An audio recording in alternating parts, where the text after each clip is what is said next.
Hi, I'm Sarah from The Upcoming. A real pleasure to be with you here in Cannes. Not a sunny day today, but nice place to be nonetheless. Cannes, right? It's still Cannes. Huge congratulations on the film. Thank For you so people who much. haven't seen Eagles of the Republic yet, what can they expect going in? What you can expect going in, you can expect a lot of excitement, to learn something about a new world, probably. At least I did when I read the script. And you can laugh. You'll be laughing here and there. You'll be crying here and there, and you will be a little bit shocked, probably. Yeah. And especially the third in this trilogy of sorts from Tarik. What is it you like working about him with? You know, what are the things you like most about working with him as a director? Well, first of all, the scripts are amazing, and he's a very, very intelligent man, and the characters that he presents to you are really complex, and it's just, you know, working with multi-layered characters makes the work so much more interesting. And I speak to Tarik about the scripts like very early on, so I get, you know, the chance to kind of like model them a little bit early on, which is great.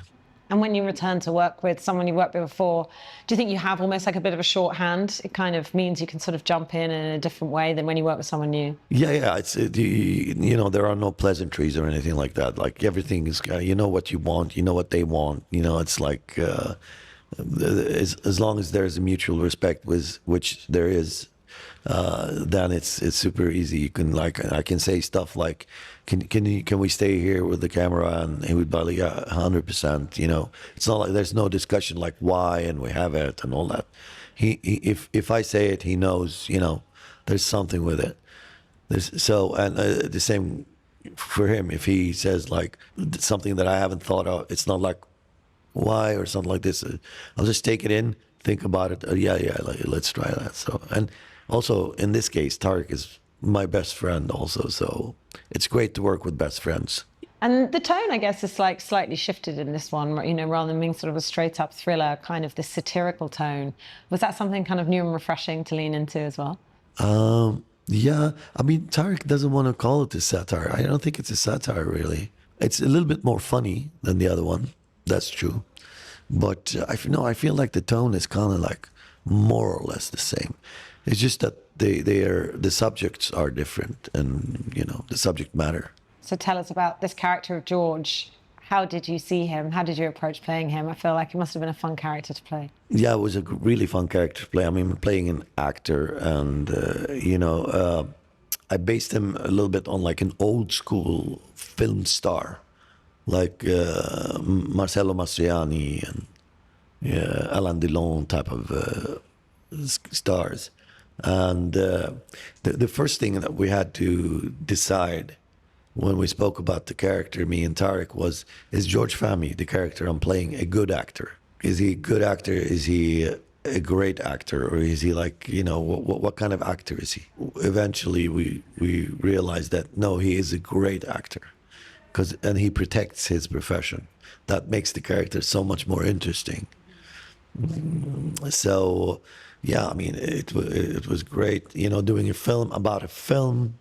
You know, we're doing a film about our business. It was great. Love the character.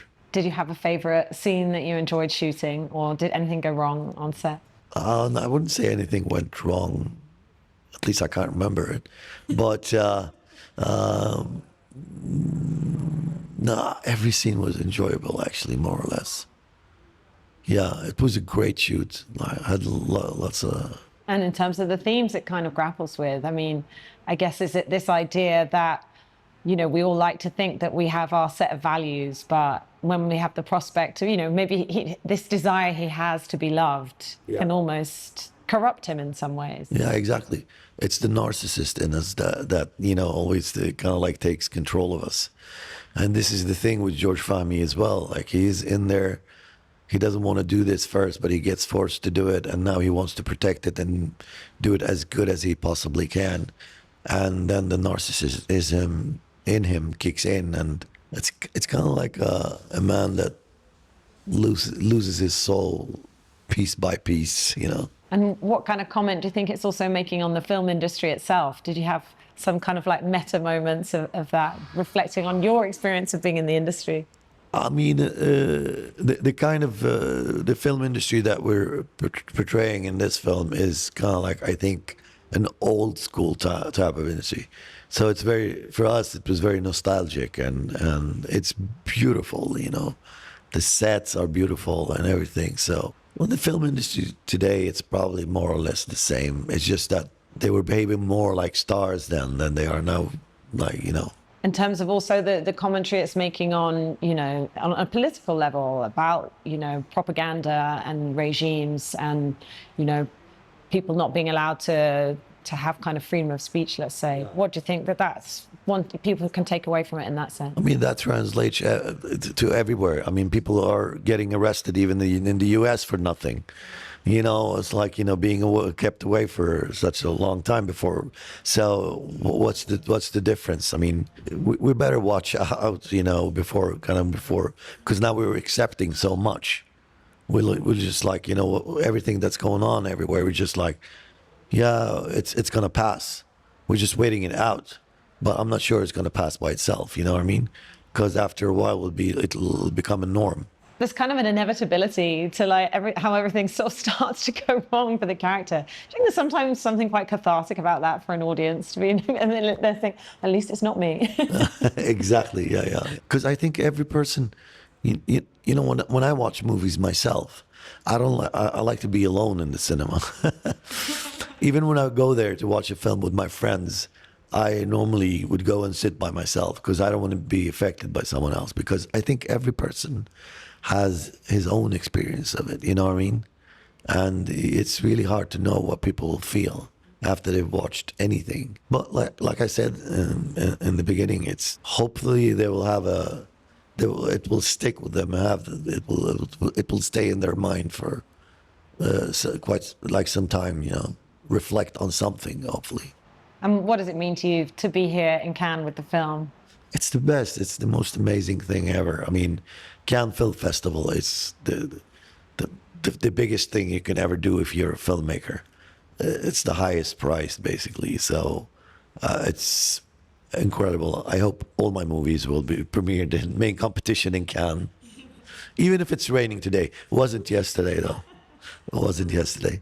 And do you already know what you're going to be working on next after this film? Will you be working together again? No, I'm actually filming right now. It's a film in Sweden. So I was filming Friday. I got here Saturday. I'm gonna go back Wednesday night and then film Thursday and Friday, and I'll keep doing it until the summer. Bit of a teaser. Yeah. It's about three fathers going with their the teenage daughters to a camp, like a weekend camp on an island, and it's about bullying, basically, with the teenagers and also the fathers among each other. So, in terms of where your ambitions might lie, are there any directors that you would love to work with you haven't worked with yet? Any genres that you'd love to try you haven't done yet? I mean, genres. It could be anything as long as the script and the character is good. I would love to do it. You know, of course, I have a few favorite directors. I don't know if I mention a few of them, they would probably. But you know, Jacques Audiard, I'd love to do something with him. Paul Thomas Anderson, Inarito would be great to do something with. Keep working with Tarik, Lars von Trier, if it's still possible. You know, I mean, there are so many out there that are great. And how do you see kind of the health of the cinema industry right now? Do you think there's a lot of people like pushing boundaries, doing interesting things? Or do you feel like, you know... No, I think it's coming. Cinema's never... I mean, we're always afraid that cinema's going to die in a way, but I don't think so. I think it's not. It's coming back.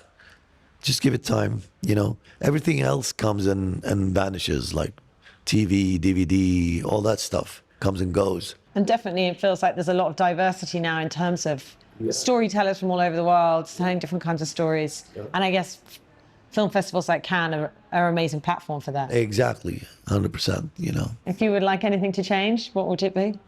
If I would like anything to change, it would be to have more audience go and watch cinemas again.